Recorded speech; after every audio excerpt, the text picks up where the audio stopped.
hit piece on 9/11 Truth. We've had a chance to watch it. He's in there watching it right now, analyzing it. We're reading different articles that have been covering it, and we're going to break down the propaganda with that piece supposedly debunking that Building 7 was blown up, or that they announced that it was going to be blown up beforehand, which they did. Just a complete failure in what they've done, and so we'll be breaking that down the last 30 minutes of the show or so. We're going to go back to Texe Marrs here, as I said, in just a moment.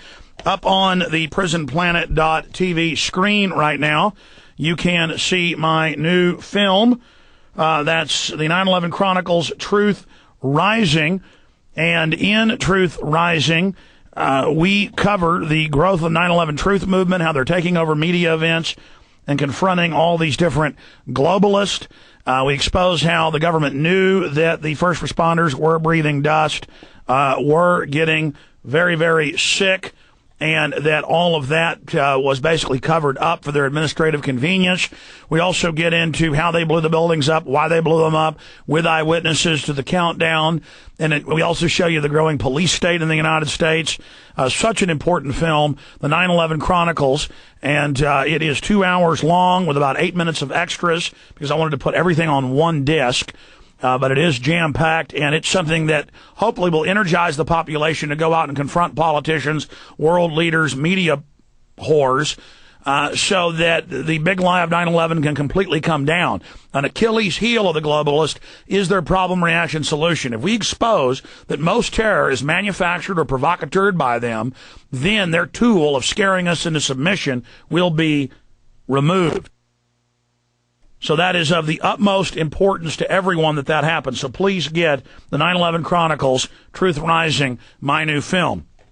Also, again, available at Infowars.com. Don't forget about the sponsors to this radio show that make it possible. One of those sponsors is eFoods Direct, the longest continually operating storable foods company in the United States. They are great folks, and they make so much of what we do possible here on this radio show. But that's not the reason that you should visit their website, eFoods Direct. You should do that because just like you have a insurance policy, just like you want to prepare for the future, it is important to put away storable foods. With all the talk of recession and depression and war, we saw Katrina and other events where the establishment uses crises as a pretext to disarm the population. If you have food and water filtration, that's a big part of not being beholden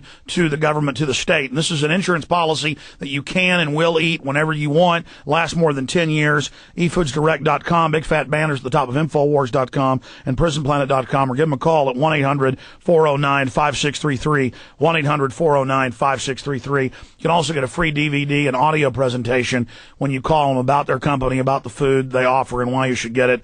1-800-409-5633. Okay, going back to Texe Marrs, the new book is Mysterious Monuments, and Mysterious Monuments is a book, of course, that we're also carrying at Infowars.com, but you can also get it at PowerProphecy.com and at TexeMarrs.com.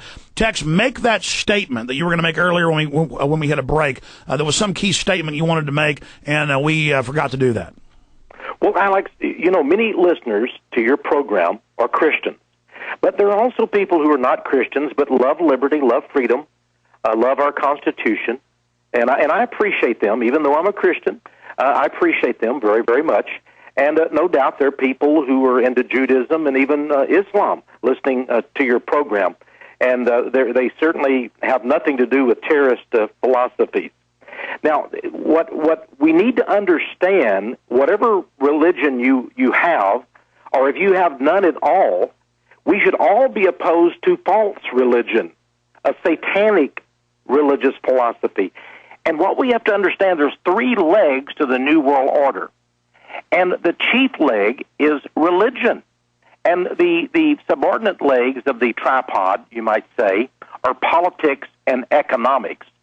But always, believe it or not, spirituality trumps the other two. And that's why people such as Blair of England and Mitterrand and Bush and all of these people are involved in these satanic secret societies that harken back to the mystery religion. So I want to make this statement. What we're opposed to here is an incredible system of politics, of black politics. I'm talking about dark now. Politics, black magic, witchcraft politics, and economics. Talk about voodoo economics. But also it is a theocracy. Now, a lot of people worry about a theocracy. That's a government of horrible religionists that bring in a dictatorship. This is what this is.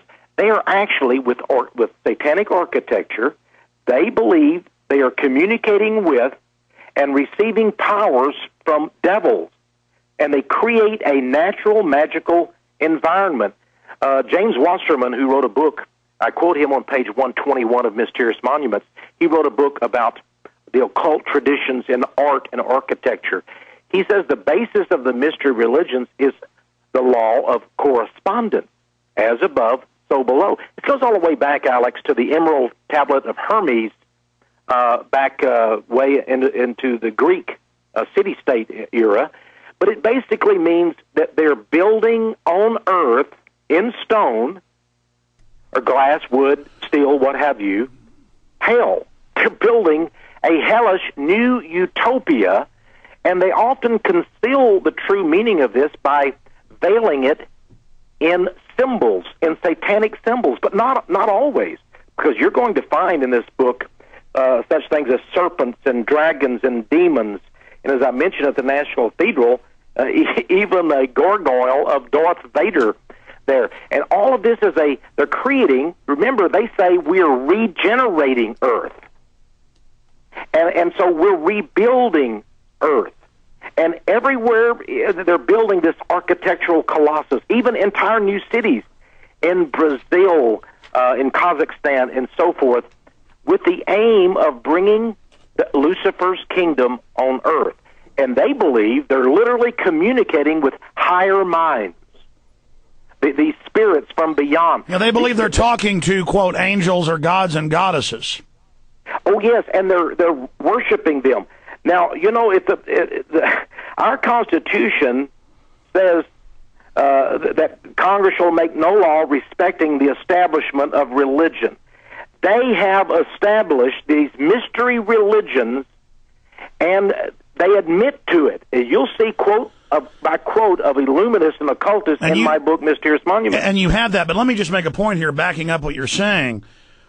When you go and you look at Washington, D.C., or every other major state capital, or governmental buildings, city buildings, whether it's Austin or San Francisco, it doesn't matter. It is all Babylonian/Egyptian. If you look at the government buildings in Ottawa or the government buildings in Manitoba, they admit they are occultic. They were built by occultists. The people that designed them are occultists. And so here they are saying, oh, get the Ten Commandments out of a Supreme Court building in Alabama. Get it out of the Supreme Court in D.C. Get these little trappings out. But then they can have their stuff everywhere because they believe it's giving them power. And so people, even if you don't believe in this, they believe in it, is the whole point. This is what drives the world. This, psychologists should look at this. This is what they believe governs the planet. Now, Texe, they also know that they're cross-species chimeras, cross-species, spider with goats, humans with pigs.